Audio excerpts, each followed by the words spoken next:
Efendim ben Çanakkale Biga Hacı Pelvan Köyü doğumluyum. 1947'de doğduk. 1961 senesine kadar köyümüzde ilkokulu okuduk. O zamanın örf ve adetlerine göre köyümüzde ilkokulu bitiren medrese usulü hocaya gider, cami medresesinde eğitim alırdık. Yani ilmihal dersleri, abdest nasıl alınır, Kur'an nasıl okunur, elif suprası nedir? Bunları öğrendik. İşte köy hocamızın ve büyüklerimizin delailleriyle demişler ki buradan 3 arkadaşı alalım, bunları İstanbul'a gönderelim, buralarda heba olmasın, bunları okutalım demişler. Tabii biz o zaman çocukuz, 12-13 yaşlarında çocukuz. Tabii itiraz etme hakkımız gibi bir şey zaten söz konusu değil. Okey dedik ve bizi dedemiz ve köyün imamı Hasan hocamız aldı, İstanbul'a getirdi. Ve İstanbul'da Çarşamba, Draman ve Atikali semtindeki bugünkü Üçbaş Medresesi'ne yerleştirdiler. Biz burada Kur'an eğitimi, Arapça eğitimi aldık. Bunun yanında da İmam Hatip'in derslerine devam ettik. Okulumuzda hem Arapça hem de fen dersleri okutuluyordu. Tabii bizden önceki abilerimizi de örnek alarak biz bunlara devam ettik ve 1967 senesine kadar bu okulda kaldık. 67 senesinden sonra da askere gittik. Askerden gelince İstanbul Süleymaniye Kütüphanesi'nde açılan memuriyet imtihanına katılarak iş hayatına başlamış olduk. Benim babam peynir ustasıydı. Bizim Çanakkale Biga sütüyle meşhurdur, meyvesiyle meşhurdur. Şu anda da ona ilave olarak domatesçi mıntıkası oldu. En güzel domates bizim Biga'da yetişir. Köyümüzde bunların başında gelir. Süt boldur, peynir boldur. Babam da bu vesileyle peynir ustası. Onlarca talebesi vardır. Yani peynir ustası yetiştirmiştir. Babam sanatkar bir insandı. Marangoz işini bilir, hayvan nallamasını bilir. Araba restorasyonunu, tamirini çok iyi bizzat kendi yapardı. Böyle el işlerini seven bir adeti vardı. Bize de bunu aşıladı. Hiç unutmam ki ısrar ederdi ki iki elini kullanacaksın bu işleri yapman için. Mesela hayvan dallamak için iki eli kullanmak gerekir. Çekici kullanmak için. Ve ben hem sağ elimi hem sol elimi rahatlıkla kullanırım. Bu da babamın bana bir ısrarla teşvik ettiği bir durumdur. Ve halen bunu hiç unutmam yani bana öğrettiği bu işi. Tabii biz okula verince İstanbul'a geldik de bunlar biraz geride kaldı. Biz 7 kardeşiz. 5 erkek, 2 de kız kardeşimiz var. Şu anda o kardeşlerimiz köyümüzde ikamet ediyorlar. Kız kardeşlerimiz de yine oradadırlar. Tabii hepsi evlendi. Çoluk çocuk sahibi oldular. Biz İstanbul'da kaldık. İstanbul'da kalan bir tek benim şimdi. Ötekiler hepsi işte bankadan emekli olan var. Kız kardeşlerimizin beyleri emekli oldu. Onlar da memleketlerine döndüler. Şu anda İstanbul'da bir tek ben kaldım. Bizde de tabii 3 çocuk var. Çocuklarımı okuttum. Bir de kızım var. O da yine İSMEK'te görev aldı. Şu anda emekli de oldu. Halen çalışmaya da devam ediyor. Artık torunlarımızla iştigal ediyoruz. Torunlarımız da artık yüksekokulu bitirdiler. Onlar da işte bir torunum var, doçent oldu. Yine bir oğlum var, o da mimar. Torunumun bir tanesi de yine mimar. Yani memuriyet hayatında kazandığım parayı çocuklarıma harcayarak onları da meslek sahibi yapmaya çalıştım. Evet. Karagümrük Atikali semtinde işte bahsettiğim Üçbaş Medresesi'nde ilk defa oraya geldik biz. Sonra Draman'a bu nakl oldu. Darül Kur'an hakkında bir medrese kuruldu. Bu medreseyi Eşref Osman Ağaoğlu isminde bir iş adamı idare ediyordu. Tabi bunun yanında Gönenli Mehmet Efendi, meşhur Gönenli Mehmet Efendi Anadolu'dan öğrencileri getirir. Bizim zamanımızda 600 öğrenci vardı. Tabii bunların içinde bizden önce okuyan, işte İstanbul'da görev yapan imamlar, müezzinler, vaazlar, hatta müftülük yapanlar abilerimiz vardı. Bizim okulumuzda medrese eğitimi mesela yeni gelen bir öğrencilere 3. sınıftaki okuyan arkadaşlar hocalık ediyorlardı. Bu 7 sene sürerdi bu Arapça eğitim işi. Tabi bunun içinde hadis var, tefsir var efendim. Nuri İzzah var, fıkıh kitapları var, Mültekâ-i Epurlar, yani çeşitli Arapça kitaplar. Arapçamız iyidir, yani bu eğitimimizi orada aldık. Bu kardeşlerimiz bize abilik ediyorlardı, hem de hocalık ediyorlardı. Daha ki mesela 5. sınıfa gelenler, onlar büyük hocalardan ders alıyorlardı. Bu hocalarımız işte Abdullah Aydın Bey, Sadrettin Yüksel, Zeynel Abidin Hoca. Bu hocalardan abilerimiz ders alıp o hocalardan aldığı dersi de bize aktarıyorlardı. Daha ki biz de 5. sınıfa gelinceye kadar, 5. sınıftan sonra zaten biz de otomatikman hocaların yanına bırakıyorlardı. Burada da İhya Ulumuddin gibi tefsir dersleri alıyorduk. Velhasılı bu böyle bir süreçti, devam etti. Daha ki 1967'ye kadar. 67'den sonra da zaten okul bitmiş oluyor. Elimize birer de sertifika veriyorlardı. Bunların içinde hafızlık yapan arkadaşlarımız vardı. Onlara da sertifika veriliyordu. Bunlar da Anadolu'nun çeşitli yerlerinde görev alıyorlardı. Biz tabii fen derslerine de devam ettik. İmam Hatip'in derslerini aldık. Mesleki, ben ortaokulu Eyüp Ortaokulu'ndan diploma aldım. Diğer derslerimizi de okulumuzda aldık. Velhasıl hayatımız böyle devam etti. Geldi geçti. Evet. Şimdi komşuluk, tabii biz Anadolu'dan geldiğimiz için bizim yürüyüşümüzden olsun, kılık kıyafetimizden olsun, bizim bir Anadolu çocuğu olduğumuz her halimizden belli oluyordu. Ki o insanlar da bizi çok iyi tanıdıkları için biz de onlara gereken ihtimamı, saygıyı, hürmette eksik etmiyorduk. Hatta okulumuzun müdürü sık sık bunun üzerine değinir. Her cumartesi akşamı Adab-ı Maşere dersleri diye bir derslerimiz vardı bizim. Ezan namazı ile akşam yatsı namazı arasında olur. Ve hatta bazı konularda biz mesela el cebe niye sokulmaz? Sokağa niçin pijama ile çıkılmaz? Bunun hakkında bir kompozisyon yazdırıyorlardı bize. 600 talebeyi caminin içinde toplayıp Eşref Osman Ağaoğlu işaret ederdi. İşte beyaz gömlekli yahut siyah gömlekli siz okuyun ne yazdınız diye. Çok başarılı olanlara 10 bin lira, 10 lira para veriyorlardı o zamanın parasıyla. 10 bin lira para, 10 lira parayla da 3 kilo üzüm alınıyordu. Yani bu çok bizim dikkatimizi çekiyordu. Ve buradan biz çok istifade ediyorduk. Yani yola niye tükürülmez mesela? Yani bunlar adab-ı maşeretle ilgili şeylerdi. Biz de bunlara karşı böyle yani içimizden gelerek ve severek, en büyük şey de hocalarınızı sevmek bize aşıladılar. Bunun yanında haliyle konu komşuyla da çok iyi geçinmek birinci şiarımız da bizim. Yani hiç bundan taviz vermiyordu hocalarımız. Mesela çarşamba pazarına çıkarız. O zaman orada haftada bir gün pazar kuruluyordu. Pazara çıkarız. Tabii simayen herkes birbirini tanıyor. Nüfus o zaman 1 milyon. İstanbul nüfusu 1 milyon. Herkes birbirini tanıyor. Hele bir mahallede oturanlar genelde belbere olsun, kalaycı olsun. Herkes birbirini tanır. Pazar esnafı birbirini tanır. Manavlar birbirini tanır. Bakkal öyle birbirini tanır. Yani insanlar bir sosyal dayanışma içinde yaşıyorlardı. Çarşamba pazarında gezerken mesela okulumuzun müdürü sık sık bize tembihlerdi. Teyzelerinizi, amcalarınızı gördüğünüz zaman yan bakıp sakın geçivermeyin. Ellerindeki fileri alın, götürün evlerine bırakın. Bir şey verirseler sakın almayınız. Görün, dönün, emanetinizi bırakın gelin derlerdi. Biz de aynısını yapardık. Ve bir müddet sonra mesela berbere gittiğimiz zaman veya bir bakkala gittiğimiz zaman derlerdi ki işte tıraş olacağız. Tıraş olacak. Parayı ver. Aman para kalsın efendim. Ne için? Sen teyzenin filesini götürmüşsün. Bir başka işimiz düşüyordu mesela. Derdik siz falan zaman amcanın şu yardım ettiniz. O zaman doğal gaz yok, elektrik ona göre tabii.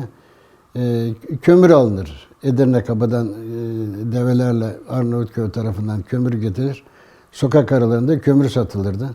O kömürleri sokağa dökerler. Tabii sokağın açılması için çabuk onların kaldırılması lazım.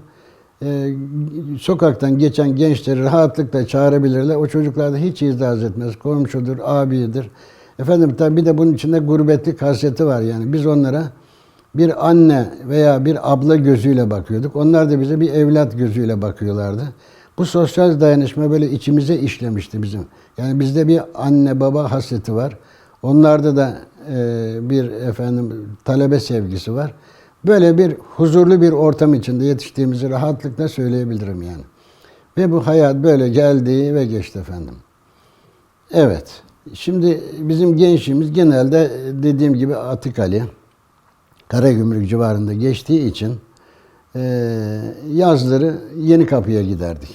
Yenikapı'da o zaman deniz sahile kadar geliyordu. Tren yoluna kadar deniz vardı. Bir kayık kiralar denize açılırdık böyle yüzmek için. Bir de Edirne Kapı'da Bozkurt spor sahası vardı. Bir de oraya giderdik. Fazla öyle sosyal bir yaşantımız yoktu bizim yani. Öyle top oynamak daha açıkçası okul müfredatı ağır olduğu için bunlara pek vaktimiz olmuyordu bizim. Yani dersler ağırdı bizim. Bunun için devamlı abilerimizden yeni dersler almak, bilgimizi çoğaltmak için gayret sarf ediyorduk. Böyle fazla bir sosyal yaşantımız yoktu yani. Evet. Şimdi sosyal dayanışma şu anda yok denecek derecede maalesef yani üzülerek söylüyorum. Çünkü nüfus çoğalınca bazı şeyleri teknoloji de buna dahil bazı şeyleri siliyor ve süpürüp götürüyor. İşin gerçeği bu yani. Biz fazla bu sosyal yaşayıntıyı şu anda yaşayamıyoruz. Şu anda maalesef yaşayamıyoruz. Ama özlüyoruz. Onu da söyleyeyim. Var yine mesela şimdi duyuyoruz ki üst kattaki komşu alt kattakinin komşunun kim olduğunu tanımıyor. Bayramlarda ben hocalarımdan çok böyle rahatlıkla dinliyordum. Kendi yaşantını söylüyorlardı. Ben bir bayram Ramazan bayramı olsun, Kurban bayramı olsun veya bir kandil gecesi olsun 4 tarafından bakın 4, 8, 8, 8, 16 tane evi dolaşmadan evime gelmem diyordu bakın. Gidiyor kapıdan duruma göre yani o andaki akrabalık tanışma durumuna göre kapıdan hemen bayramınız mübarek olsun hayırlı olsun der. Hemen öte yanki komşuya geçerim. Bu sefer öğlenden sonra da o gittiğim kişiler bizim eve geliyorlardı. Derdi hocamız bize böyle anlatıyordu. Siz de bunu yapın derlerdi. Ben de bir ara İstanbul'un dış semtlerinde bir lojmanda kaldım. Ramazan'da bir iftar vermiştim. İftara da zannettim ki aynı bu Süleymaniye'de olacak gibi zannettim. Oldukça yüksek derecede bir yemek hazırladık. Çok yemek hazırladık yani. Kimse yemeğe gelmedi. Yani en az 20 kişilik gelir tahmin etmiştim. 5 kişi geldi. Acaba dedim ben mi hata ettim?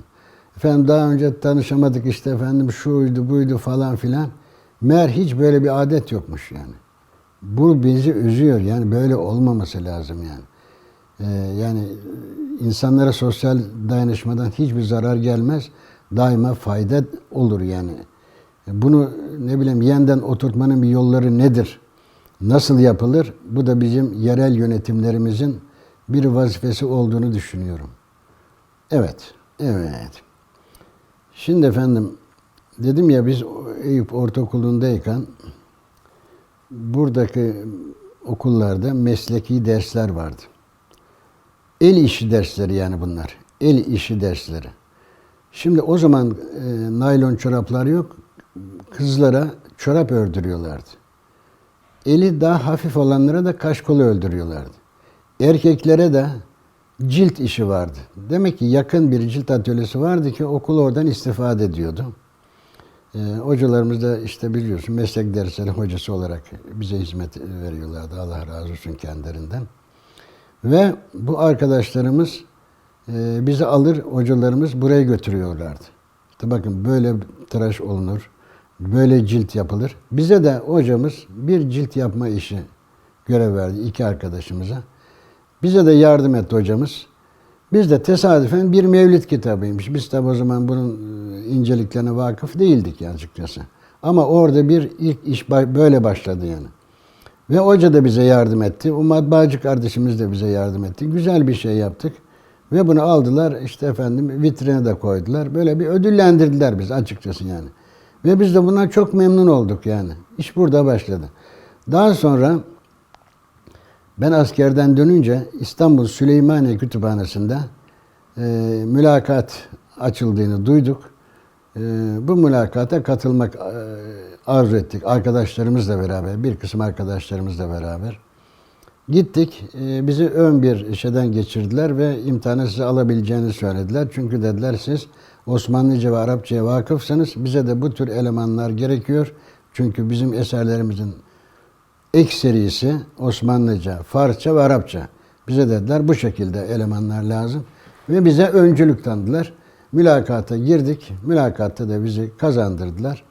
1969 senesinde Süleymaniye Kütüphanesi'nde göreve başladık.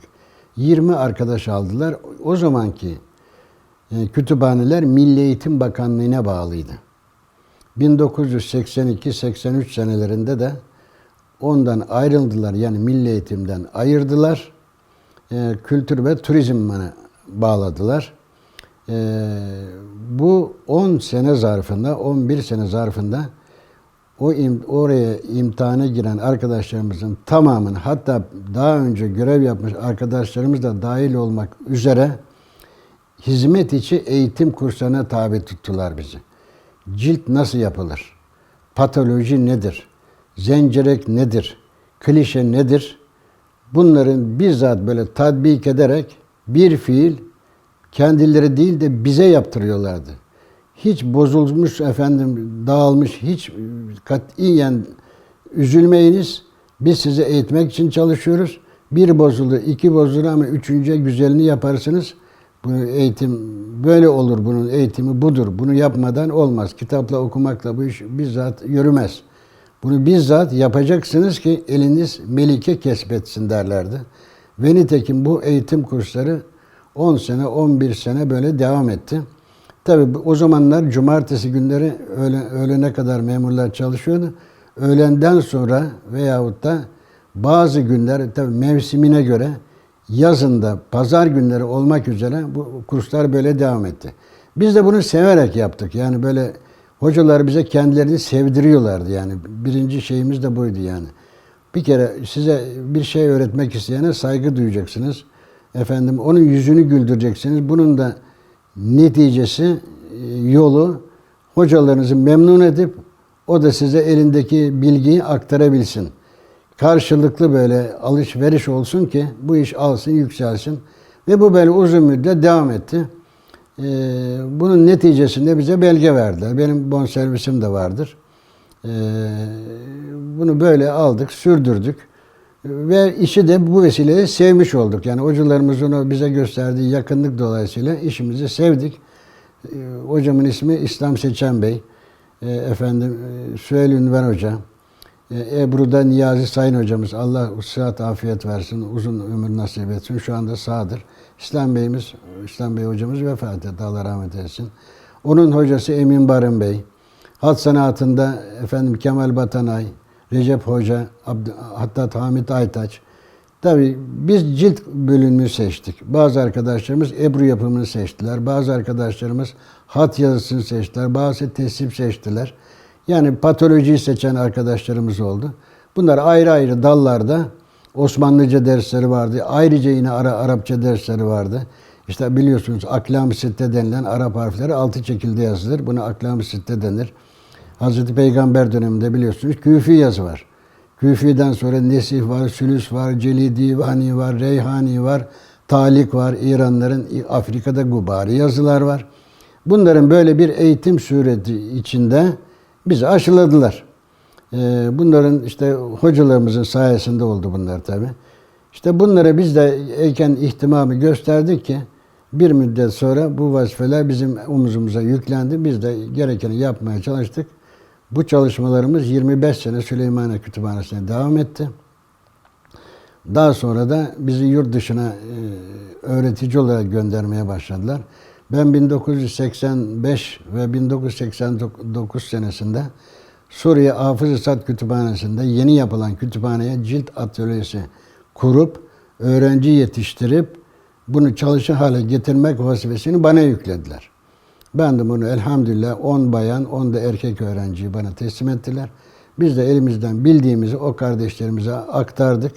Ve şu anda halen o atölye devam ediyor. Hatta oradan yetişen kardeşlerimizin emekli olup da şu anda halen çalışan kardeşlerimiz Dubai Cum'a Macid Kütüphanesi'ne görev yapıyorlar. Ahmet Reyhan Bey olsun, Halid Bey olsun, Vefa Sidnavi Hanım olsun. Yani bu kardeşlerimize halen biz teşviki mesaimiz halen devam ediyor. 2 defa ben Suriye'ye davet edildim. Birinci şeyimiz işte 85, ikinci şeyimiz de 89 senesinde. 89 senesinde de efendim o zamanın devlet erkanımız Suriye'ye geldiler. Bunların içinde İsmet Miroğlu Bey vardı.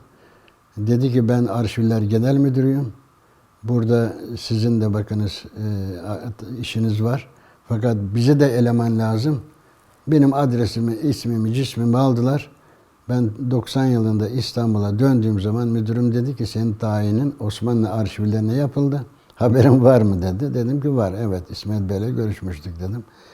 Git bir görüşün dediler. Gittik görüştük. Hakikaten orada da bu işin yapılması için ihtiyaç olduğu meydandaydı. Gittim Osmanlı arşivlerinin de görev aldım. 10 yılda da Osmanlı arşivlerine uzun müddet çalışarak ve eleman yetiştirerek oradaki vazifesini devam ettim. Şu anda o arkadaşlarımız da halen çalışmalarına devam ediyorlar. Öğrencilerim de vardır. Şu anda da mutluluk içindeyim. Şu anda yetiştirdiğim öğrencilerin bir tanesi de Marmara İlahiyat Fakültesi'ne cilt atölyesi kurmakla görevlendirildi. Şu anda devam ediyor vazifesine. Bunun yanında bir de 2012 senesinde, 2011-2012 senesinde Afganistan'ın Kabil şehrinde bir Kur'an yazılıyor. Bu Kur'an-ı Kerim 2,5 metre boyunda, 1,5 metre eninde, el yazması tesipli 457 kilo ağırlığında. Bunun ciltlenmesi için ricada bulunmuşlar. Hamit Karzai o dönemde Abdullah Gül'dü Cumhurbaşkanımız. İstanbul'a geliyor. Buna da tavsiye etmişler. Demişler ki böyle böyle biz bunu yaptıramıyoruz. Bizden önce İranlar gitmiş, Pakistanlar gitmiş, Rusya'dan kitap hastanesi var. Onun elemanları gitmişler. Yani bu insanların istediği bir ekol var. Yani siz bunu cilt yapacaksınız ama nasıl bir ekol düşünüyorsunuz? Krokisini bize çizin ki biz de size ona göre iş verelim diyorlar. Biz de bunu anladık. Daha önce kendi çizilen programlara baktık ki hakikaten Kur'an'ın ihtişamına göre bir çizim yok ortalıkta. Yani bir kroki yok yani. Sonra ben kütüphanelerini gezdim. Efendim arşivlerini gezdim. Matbaacıları gezdim. Tamamını dolaştım. Bunlar niçin acaba daha önce beğenilmedi de efendim bizi davet ettiler diye araştırma yaptım. Şunu öğrendim ki Büyük Selçuklu İmparatorluğu meğer Herat şehrinde kurulmuş. Mimari sanatları, kitap sanatları, tesip sanatları, cilt sanatları hepsinin tamamı Selçuk ekolü üzerine yapılmış. Ha dedim ki ben de demek ki bunlar Selçuk ekolü bir desen istiyorlar. Ve işte bize 15 gün müsaade ediyorlar. Siz diyorlar ne yapacaksınız çizin. Ben de oturdum. 15 gün zarfında işte köşebentler şöyle olacak, selbekler böyle olacak. Efendim zencirikler şu şekilde kafamda oluşan o bilgiyi kağıt üzerine döktüm. 15 gün sonra dedim ki ben hazırladım buyurun bakın. Yani artık ya herro ya merro olacak. Onlar da ben nerelere gittiysem, kiminle görüştüysem onları yemeğe davet etmişler. Hepsimiz orada cuma günü tatil olduğu için cumadan sonra toplaştılar. Bir yemek yendi. Bana dediler ki buyurun siz ne yaptınız 15 gündür ne yapıyorsunuz burada? Ben de aldım gösterdim. İşte dedim bakınız şu şekil olacak. Göbek kısmı budur, selbek kısmı budur, köşebentler budur, zencirikler budur, şu şekilde. Benim kafamda oluşan bilgi budur. Benim hakkımdan bu geçiyor dedim. Onlar da birbirine istişare yaptılar. İşte bu ayet okudular hatta ve şaviruhum fil emr diye. Yani işlerinizde istişare ediniz diye. Onlar da güzel bir istişare toplantısının sonunda orada ulu kişi diyor onlar. En son ona aktarılıyor bilgi. O da diyor ki işte olur veya olmaz diyor. O dedi ki bundan daha iyisi olmaz efendim diye. Ben anladım. Onlar Farsça konuşuyorlar tabi. Anladım onun demek istediğini ve iş benim üzerime kaldı. Bir de zaman istediler benden. Bunu dediler ne kadar zamanda yaparsınız siz diye. Ben dedim ki 8 ay ile 1 sene arasında yaparım inşallah dedim. Tabi bu el yazması forma haline getirilecek. Efendim kenarları tıraş edilecek. Şirazeler örülecek. Forma haline geldikten sonra dikiş sefası var. Ayrıca da kapak yapılacak ve 2,5 metreden bahsediyoruz. Yani 2,5 metre bir cilt yapmak için alet edevat gerekiyor. Fakat benim emekli olduğum yerde Osmanlı arşivlerinde 3 metre boyunda bir presimiz vardı. Derhal o Önder Bey'e telefon ettim. Dedim ki böyle ben bu işi aldım ama bu makineden istifade etmem gerekiyor. Hay dediler. Memnuniyetle. Çünkü makineleri biz almıştık oraya. Biz yardım etmiştik. Bir de neticede bir devlet işi bu yani. O zaman Kültür Bakanımız Ertuğrul Günay Bey'di. Müsaade alındı. Hatta dediler ki ya bunu yarın öbür gün başka bir iş çıktığı zaman kime yaptıracağız? Sen dediler hem burada yap hem de sana eleman verelim. Onlar da öğrensinler. Yani böyle bir sosyal dayanışma içine girince yani 4 ay gibi İstanbul'da da çalışarak 4 ayını da Afganistan Kabil şehrinde çalışarak bu Kur'an-ı Kerim'i tamamladım. Şu anda Üsrev Belhi Bey'in kütüphanesinde Teymene mıntıkasında hem sergileniyor hem de cuma günleri saat 11.30'da başlıyor. 12'ye kadar bir cüz okunuyor. En son aldığım habere göre Avustralya'da çok Afganlı varmış. Bunun metü senasını duymuşlar. Geçtiğimiz Ramazan bayramında illa bize de getirin, biz de burada sergileyelim. Bizi de memnun edin demişler. Şu anda orada sergide olduğunu duydum. Bunu konsolos bey bana söylemişti. Ha geri gelmiştir, gelmemiştir onu bilmiyorum şu anda. İnşallah gelmiştir. Velhasıl böyle bir hizmetimiz oldu. Elhamdülillah. Bizim ömrümüz böylelikle cilt sanatında 54 seneyi doldurmuş oldum. Bunu arada bu 54 sene içinde işte makaleler, televizyonlar efendim çekimlerim oldu. TGRT belgeselde var. Efendim Diyanet İşleri Başkanı'nda yine video kasetlerimiz var. Yani dergilerde var, gazetelerde yayınlandı. Yüzlerce hatta diyebilirim ki binlerce makalelerim yayınlandı. Bunun içinde şeyler var. Yabancı ülkelerde mesela Japonya'da hakkında yazılan, İran'da var mesela. Yani bu işler böyle bir süreç içidir, bir sevgi içidir. Böyle devam edip gidiyor çalışmalarımız. Allah ömür verdiği müddetçe de inşallah devam etmeyi düşünüyorum. Evet, 2016-17 evet. Çünkü çocuklar üniversitede bunu kitaptan okuyorlar. Ama bu iş kitaptan okumakla ifa edilmiyor yani. Bizzat elin melike kesbetmesi gerekiyor. Yani bu mühim yani. Bunun için Anadolu Sigorta buna vakıf oluyor. Bunun efendim ihtiyaç olduğunu hissediyor. İşte sadece bu cilt değil, başka mesela ayakkabı yapımı, efendim kalaycılık, berbercilik, mahya mesela, minarelerde mahyalar var. Onları yapan böyle 10 tane böyle kaybolan meslekleri canlandırmak için bir proje geliştirmişler bu arkadaşlarımız. Bize de cilt bölümü için uygun görmüşler. Yapar mısınız? Kabul ettik biz de. Şimdiye kadar kimseye hayır demedik. Size de memnuniyetle dedik ve bu işi yüklendik. Sağ olsunlar 25 tane öğrenci bize önümüze verdiler. Bunların içinde 10 tane bayan, yine 15 tane erkek vardı. Bu kardeşlerimiz bu kurslara devam ettiler. Kurslarımız pazartesi başladı. Cuma günü saat 5'e kadar. Yani bir hafta tam gün devam etti bu kurslarımız. Ve bu bir sene sürdü. Yani Eylül ayında başladı. Önümüzdeki Haziran ayına kadar devam etti bu iş. Ve bu kardeşlerimize kurs sonunda hepsine belge verildi. Bunların içinde akademisyenler var, üniversite mezunu doçent arkadaşlarımız var, Mimar Sinan Üniversitesi mezunu arkadaşlarımız var. Ve bunlar hepsi Kültür Bakanlığımızın ve müzeler müdürlerimizin, kütüphane müdürlerimizin refakatinde Orhan Veli Kütüphanesi'nde bir kapanış yapıldı.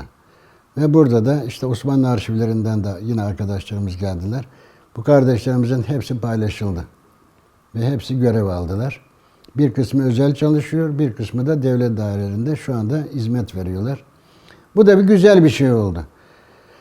Yani bu nasıl diyeyim, bu Anadolu Sigorta bunları aldı, halka tanıtmak için güzel bir şey oldu bu. Bir de bu videoya çektiler. İS TV bunları çekti, piyasaya, mesela tramvaylara, devlet demir yollarına, deniz yollarına, hava yollarına sattılar.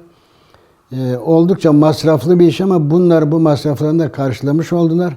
En mühimi de bu videolarla cilt işine başlayan kişilerle ben karşılaştım. Yani istifadeli bir yer. Yani biz Şirazi örmesini, kitapların klişe basımlarını, deri tıraşlamalarını, ıslampaların nasıl kullandığını hepsini gösterdik kardeşlerimize. Ve bunların için de şu anda çalışıyorlar. Yani güzel bir sistem oldu.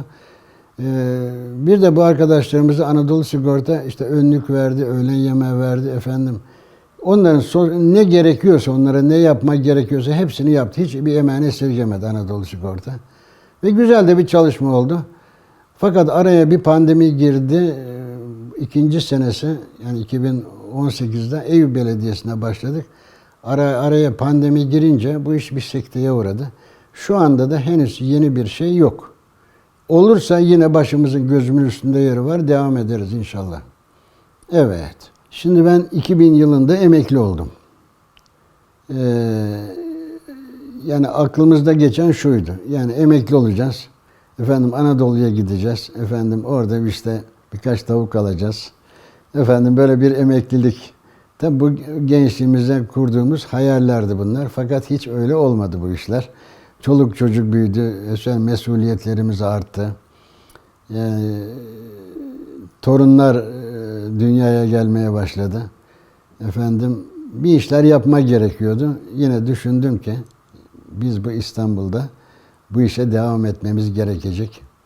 Ve o Süleymaniye'deki dükkanımı aldım. Ve orada çalışmaya başladım. Aşağı yukarı 2000-2024 şu anda 24 senedir Süleymaniye'de halen hizmet veriyorum. Üniversiteye yakın olması hasebiyle bize nadide eserler gelir. Yani genelde taş baskı, matbaa-i amire baskıları, bir de el yazmalar. Bizim asıl branşımız budur. Bizim asıl cilt sanatımızda en mühim noktalardan biri de yazma eserlerin restorasyonu ve ciltleridir. Bu ince bir iştir. Yani tutup da bir Osmanlı cildine tutup da bir Endülüs cildi yapmamız abes olur. Bir İran cildine tutup da bir Osmanlı cildi yapmak, bu da abes olur. Bunun için bu işin inceliklerine vakıf olmak lazım. İşte daha önce Afganistan'daki Kur'an üzerinde sizlere malumatlar verdim. Bu Selçuk ciltleri ayrıdır. Memlük ciltleri ayrıdır. İran ciltleri ayrıdır. Rumi ciltler var, Hatay ciltler var, Lake ciltler var, Kumay ciltler var, Cihar Köşe Ebru ciltler var. Bu iş bir dipsiz kuyudur yani. Bu iş dipsiz bir kuyudur yani. Rahmetli Emin Barın derdi ki 40 senedir bu cilt işinin profesörlüğünü yapıyorum. Öleceğime üzülmüyorum. Şu işin detayına vakıf olamadığım için üzülüyorum diyordu. Yani bu iş böyle bir şeydir. Yani dipsiz bir kuyudur. Ne kadar güzel işler yaparsanız bir önceki şey daima sizi iter. Daha güzel yapmayı, daha çeşitli yapmayı böyle denersiniz. Bu da ortaya güzel şeyler çıkar. Bundan da sizin yanınızda çalışan kişiler istifade eder. Onlar da onu gelecek nesillere aktarmaya çalışır. Bir de en mühimi yazma eserlerin olmazsa olmazından biri de kitabın ve kitapların, taş baskıların, yazmaların olmazsa olmazlarından biri de kitabın orijinaline sadık kalmak çok mühimdir. Eğer kitabın kapağı sağlam ise, restorasyon edilebilecekse aslını yapmak olmazsa olmazlardan biridir. Orijinaline sadık kalmak gerekir. Eğer ki yok ise, özelliğini kaybettiyse yine devrine ait bir cilt yapmak gerekir. 13. asır ciltleri var, 15. asır ciltleri var. İşte Osmanlı'da biliyorsunuz 16. asırda cildin zirvesi var. Bunlara çok iyi vakıf olmak gerekir. Yani bunu birbirine karıştırmamak lazım. Zaten her kitabın sonunda nüfus kağıdı vardır. Falan kişi şu tarihte yazmıştır, konusu şudur. Bir de konu meselesi de var yani. Tutup da bir tıp kitabına, tutup da bir tarihle ilgili bir klişe basamazsanız olmaz yani. Bunun için bunları çok iyi tahlil etmek lazım yani. Tutup da efendim bir dini bir esere, tutup da bir coğrafya klişesi basmak abes olur. Bunun için bunları çok iyi tahlil edip ona göre iş yapmak. Bir dua kitabı var, efendim bir tefsir kitabı var, efendim bir hadis kitabı var. Bunların içine bakarak bunları tahlil etmek gerekir. Kur'an ilimleri ayrı bir şey zaten. Kur'an ilimlerine çok dikkat etmek gerekir. Zaten görmüşsünüzdür Kur'anların başında işte la yemessuhu illel mutahherun diye böyle bir ibare vardır. Üç ve sağ ve sol kapaklarında önüne ve arkasında da yine bunun Kur'an olduğunu belirtmek için yani heba olmaması yönünden böyle mücellitler tarafından klişeler basılır ki efendim ayak altında kalmasın, dini vasfını kaybetmesin diye bu tür klişeler kullanılır. Bunlar da işte eğitiminde olmazsa olmazlardan biridir güzel kardeşim. Şu anda ben her türlü cilt yaptığımız için yani biz mücellitiz. Cilt işi farklı, mücellit işi farklıdır. Mücellit demek cildin her türlüsünü yapabilene mücellit denir. Biz de elhamdülillah buna vakıfız. Elimizden geldiği kadarıyla tabii. Tamamını da yapamasak bile yani elimizden geldiği kadar buna 54 sene hizmet vermiş bir kişi olarak dikkat etmeye çalışıyoruz. Gayret sarf ediyoruz en azından. Üniversite mühiti olması hasebiyle genelde hocalarımız kitaplarını yapıyorum. Ben de eskilerden de mesela Osman Saraç Bey, Abdülkadir Karahan Beyler, Hattat Hamit Hocalar. Bizde sadece cilt işi yok, bir de levha işimiz de vardır bizim. Yani el sanatlarının her türlüsünü, hat yazılarını mesela ve ma erselnâke illâ rahmeten lil âlemin mesela. Kur'an'ın çeşitli bir ayetel kürsi mesela. Bunun ayetin muhteviyatına göre etrafına tesip yapmak gerekir, ebru yapmak gerekir, mukavvaya germek gerekir. Yani bizden sonra gelecek müzehiplerin yapması önünü açmak için bunları mukavvaya gerilir, bazı dirolitlere gerilir. Bir de böyle bir işimiz vardır. Yine de bu hususta hizmet veriyoruz biz yani bu işini esirgemiyoruz. Çünkü bu sanatlar bir zincirin veya bir tesbihin halkaları gibidir. Hattat yazar, müzehip tesibini yapar, ciltte cildini yapar. Bunun daha detayına gidersek mürekkebi hazırlayan ayrı kişiler, efendim kağıdını ahirleyen kişiler ayrı. Yani bu böyle bir seyr-ü sefer işidir. Buna dikkat etmek gerekir. Zaten bu işle iştigal edenler de zaten buna vakıftırlar. Bizim müşterilerimiz genelde işte İstanbul Camiası'nın hocalarından ve koleksiyonerler, bir de sahaflar. İstanbul'da Sahaflar Çarşısı bizim müşterilerimizdir. Bunların işlerini yapmaya elimizden geldiği kadar devam ediyoruz. Devam etmeyi de düşünüyoruz inşallah. Mesela İbrahim Manav Bey, Adil Sarımsak Bey, Sahaflar Derneği Başkanı, Turan Türkmen Bey, Sinan Gözen Bey, efendim mesela İlber Oltaylı hocamız, Emre Ökten Hoca, yani daha kimleri seveyim yani işte bu usta kitaplarla iştigal eden bütün kapımıza kim gelirse Mehmet Ali Beyhan Bey, Osmanlı arşivlerinde çalışan arkadaşlarımız, yani kimleri seveyim yani böyle yüzlerce arkadaşlarımız var. Elhamdülillah işimiz de oluyor. Biz de hem bir taraftan öğrenci yetiştirmeye çalışıyoruz, bir taraftan da kitapların gelecek nesillere aktarılması için ne gerekiyorsa onu yapmayın gayret ve azmi içindeyiz elhamdülillah. Evet. Şimdi Ali kardeşimizle biz okuldan arkadaştık. Çankırılı'dır Ali kardeşimiz. Burada imamdı. Son olarak duyduğuma göre kalp sektesinden öldüğünü duydum. Cenazesinde buluşamadık. Buraları metruk vaziyetteydi. Bu camide zaten tamamı açık değildi. Bir küçük bir yerinde namaz kılınıyordu. Tabi tarihi eserler bunlar. Bunlara sahip olmak lazım. Yani işte burada Ahmet Mehmet ayrımı yapmamak lazım. Bu eserlerin tamamını kurtarmak lazım ama bunlar ekonomiye dayandığı için olduğu kadarıyla yetiniyoruz. Ama şu anda ben çok iyi gördüm gerçekten, yani sevindim. Aşağıda hamam, o küçük mescit yapılmış. Yani en azından mahallede kurtulmuş. Yani bunun buraları biraz harap vaziyetteydi. Zaten buradan tutun da Eyüp'e kadar işte Balat, Fener, bu mühit oldukça biraz ihmal edilmiş durumdaydı ama şu anda iyi yani. Eyüp'e kadar gayet güzel yani şu anda. Bizim zamanımızda Draman otobüsleri çalışıyordu o zaman. Draman, Eminönü arabası çalışıyordu. Trailibüsler, o büyük otobüsler, bir de Edirne Kapı'dan kalkan tramvaylar vardı, işte o boynuzlu arabalar dediğimiz. Bunlar Eminönü, Edirne Kapı arası. Onları kullanıyorduk. Fazla arabalarla işimiz olmuyordu. Yatılı okulda kaldığımız için pek onlara ihtiyaç duymuyorduk ama memleketimize gideceğimiz zaman Topkapı'da, o zaman otobüs garı Topkapı'ya taşınmıştı. Bir de Bandırma Sirkeci arasında vapur seferleri vardı. Edrüsk vapuru vardı. Bir de Kadeş vapuru vardı. Onları kullanıyorduk. Başka öyle bir otobüslerle işimiz olmuyordu bizim. Bizim alışverişimiz genelde çarşamba pazarından, kendi şahsi ihtiyaçlarımızı pazardan. Çünkü o pazarda her şey vardı. Yani giyim kuşamdan tutun da sebzeye, meyveye kadar bunlar vardı. Bir de öyle ağır, mesela çuvalla bir şey alınacaksa ağır, mesela 50 kilo, 100 kilo şeyler, Eminönü Köprüsü'yle Unkapanı Köprüsü arasında İstanbul'un hali oradaydı. Biz oradan alışveriş yapardık. İşte peynirde, efendim, zeytinde. Çünkü biz yatılı kaldığımız için bazı kendimiz alması, gerçi okulda yemek çıkıyordu bize. Ama bazen ihtiyaç oluyordu yani, işte pazar günü olsun, cumartesi günleri olsun. İşte zeytindi, peynirdi, o tür şeylerimizi de oralardan temin ediyor idik. İstanbul, Vefa, Fatih semtinin Kayseri Ahmet Paşa sokakta oturuyorum. Tabii değişmeler var. Bizim zamanımızda cümbeli evler, 2'şer kat, efendim, konu komşuluk son derece güzel. Yine de güzel, yani onu da söyleyeyim.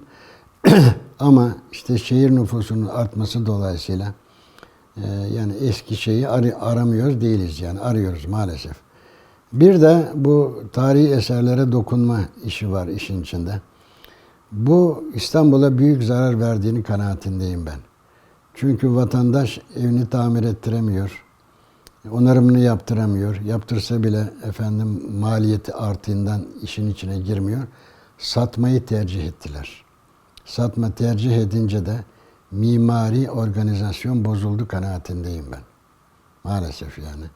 Bir de ailelerin yerlerini iş yerleri aldı. O çok acı bir şey. O çok acı bir şey. Altından kalkılacak bir şey değil yani. Ve halen bu devam ediyor.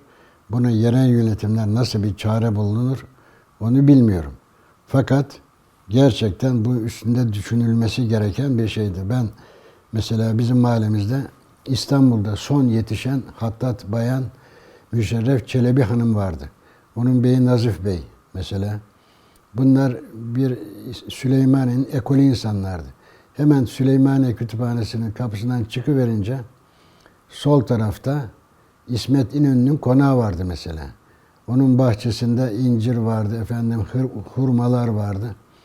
Yani nasıl diyeyim, biz öğlen namazında Süleymaniye'ye gittiğimiz zaman yarı yerine kadar öğlen namazında olduğunu günleri hatırlarım ben. Şimdi bakıyorum bir safa düştü. Bunun sebebi buralarda aile kalmadı. Efendim sosyal dayanışmayı bir kenara bırakın.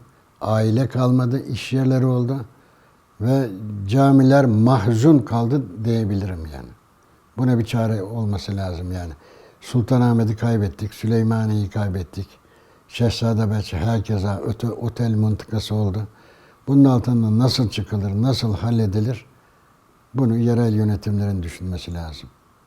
Allah yar yardımcımız olsun diyorum.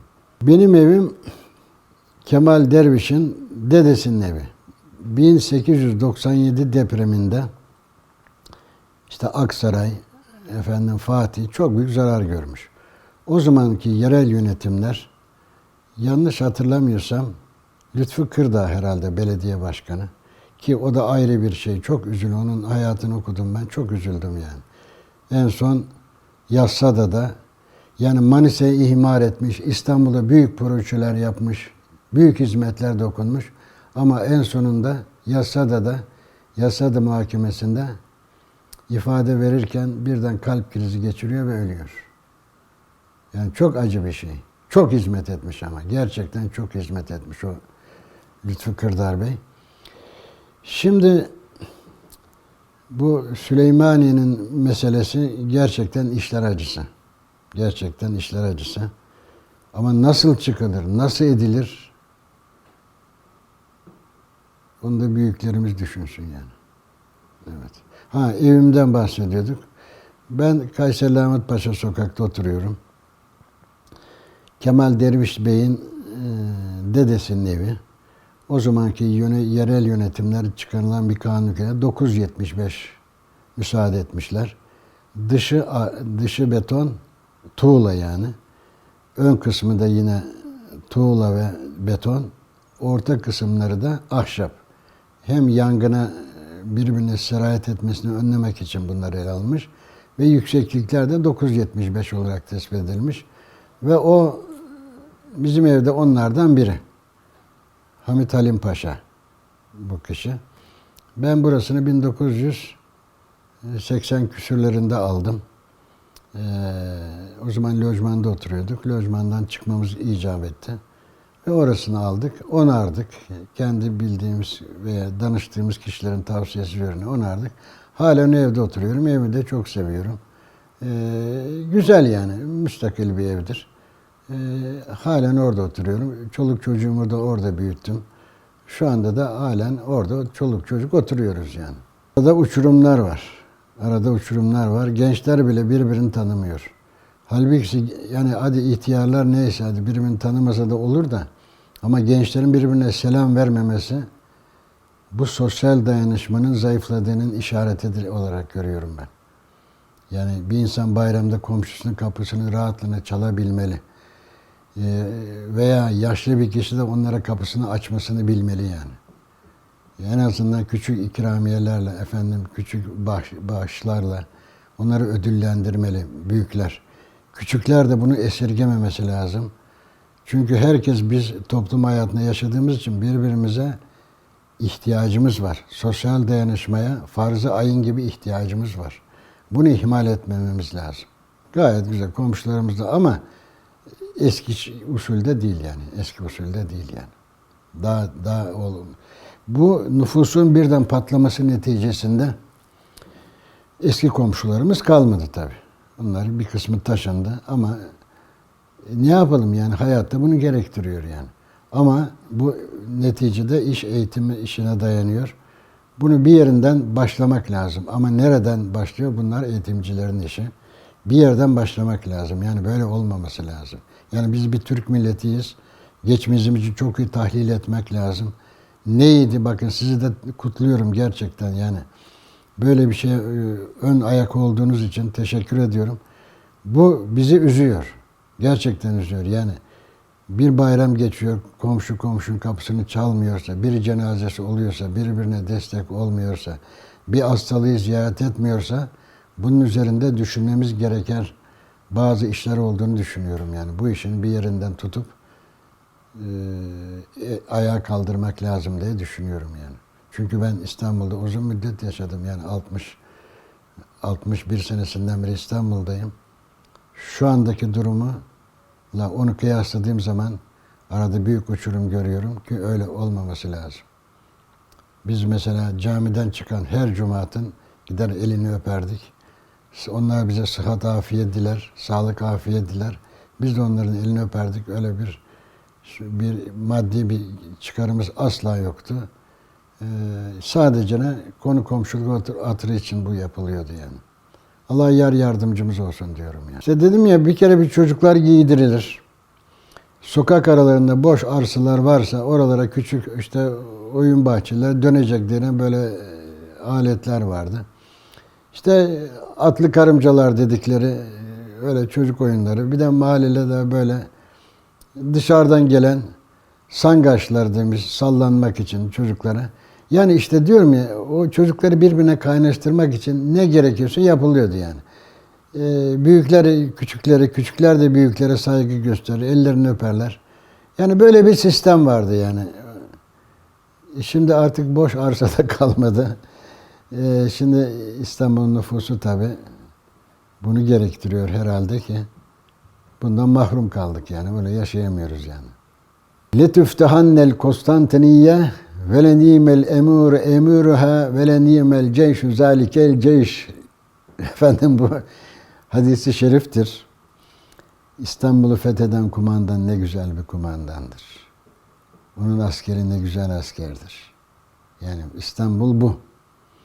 Yani İstanbul dendiğimiz zaman biz Suriçi'ni biliriz. İstanbul dendiği zaman Suriçi'dir. İstanbul Fatih Camii ile, Şehzadebaşı Camii ile, Süleymaniyesi ile, Sultanahmedi ile İstanbul'dur. Bir hocamız, Üsrev Subaşı hocamız bir toplantıda söylemişti. Halen çok severim kendisini, saygılar, hürmetler ediyorum kendisine de. Ayasofya'yı dedi, cihariyari güzünleri indirin, Ayasofya olur bir kilise dedi. Ama cihariyari güzünleri alın, yukarıya koyun. Yani Hazreti Ebubekir, Hazreti Ömer, Hazreti Osman, Hazreti Ali o levhaları yerine koyun. Alın size Ayasofya Camii'ni. Bu ne kadar güzel bir şey. Çok hoşuma gitmişti benim. Hani Ergün Bey'in de bir sözü var ya, Fatih'te yaşa, Fatihli ol diye. Bakın aynı onun gibi yani.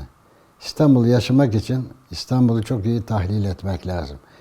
Bu camiler yapılmış ama sadece camiyle iş bitmemiş. Bunların hattatları var, mimarları var, efendim mahyacıları var. Yani neleri yok yani. Eski bir hocamız yine öyle demişti Saadettin Hoca. Yani Mimar Sinan öyle bir eser yapmış ki bize çivi çakacak yer bırakmamış derdi. Hocam ne demek istiyorsunuz dediğim zaman yahu dedi hattatlar mürekkep yazmak için dedi camiyle ne irtibatı var ama gitmiş Mimar Sinan dedi iş odası yapmış oraya dedi. Bak kimin aklına geçer dedi. Bu nasıl iştir dedi. Bize çivi çakmaya yer bırakmamışlar diyor. Bakın halen bugün Süleymaniye Camii'nin orta kapısından girdiğiniz zaman 3. katında is odası vardır. Hattatlar oraya gidiyorlar. Şeyleri kazıyorlar. İsleri çünkü o zaman elektrik yok. Biz hatta bunun denemesini yaptık arkadaşlarımız arasında. Bir balon aldık. Balonu oldukça şişirdik. Geldik tam kubbenin orta yerindeki o ampulün altına bankonu bıraktık. Balon birden çıktı böyle 30-40 metre yukarı çıkınca birden istikamet değiştirdi. Doğru o İsedos'una doğru gitti. Bunu biz yaşadık yani. Yani bu iş budur yani. Yani onun için İstanbul'u yani gezdiğiniz zaman biraz da iş detaylarına bakmak lazım. Yani bir Ayasofya bugün ne demek ya bugün bir Ayasofya 1400 sene ise. Yani biz buna böyle dışarıdan Ayasofya'ya bakarsak olmaz yani. İçine bakacağız. Nasıl bir mimari stil, nasıl bir sütun, efendim nasıl minarelerini hangi dönem yapmış, kimler yapmış, yazılarını kimler yazmış, çinilerini kimler işlemiş. Bunları böyle işte bu işte binlerce eser yazılıyor, efendim kitaplar yazılıyor. Bunları okuyup ona göre gezmek lazım. Sadece camiler değil yani mesela medreseler var, efendim işte hamamlar var. Yani neler yok yani İstanbul'un. Rahmetli Süheyl Ünver Hoca bizi alır bir gün şeye götürdü. Küçük pazara götürdü. Hocam ne var bu küçük pazarda diye. Şimdi görürsünüz dedi. Bir de gitti Kantarcılar Camisi'ne götürdü. Bakın dedi bunun yazıları Hulusi Efendi. Hulusi Efendi'yi kaç kişi biliyor dedi. Size bunu öğrenesiniz diye getirdim dedi. Yani bakın Mustafa Rakımlar var. Mustafa İzzetler var. Hulusi Efendiler var. Yavuz Sultan Selim Camii'nin müezzini Sami Efendiler var. Yani neler yok yani. Bursa Ulu Cami'ye gidiyorsunuz. Yani düşünün yani Bursa yapan Ulu Cami değil midir yani?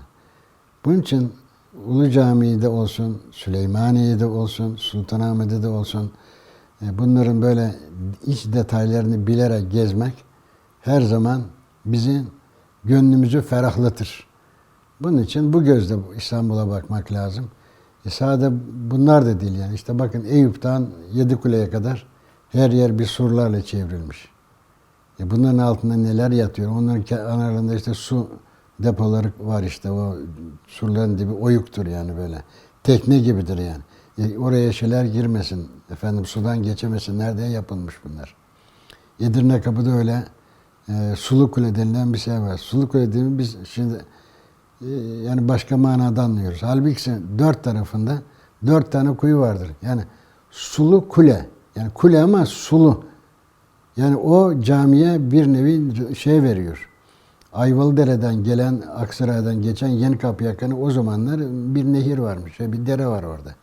İşte onun için yapmışlar. Yani yazın toprak kuruyup da minarede, çünkü ona destek yok minarede, duvar üstünde durduğu için duvarlar çatlama olmasın diye bu kuyuları yapmışlar.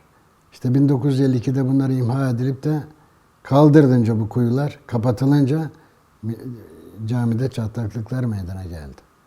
Bunun için bunları çok iyi tahlil etmek lazım derken bunu kastediyorum yani. Velhasılı ya nereye gitsen, Koca Mustafa Paşa'ya gidin, Küçük Mustafa Paşa'ya gelin. Yani her yer İstanbul bir tarih şehri yani. Biz bunu gelecek nesillere aktaramazsak bu bizim ayıbımız olur. Aktarırsak da alnımızın akı olur diye düşünüyorum. İlmin devamı kitaplarla, kitapların devamı cilt ile. Biz kendi cildimizi yapalım, işimize bakalım. Allah yar ve yardımcımız olsun. Allah sizlere de sıhhat, afiyet versin. Teşekkür ediyorum.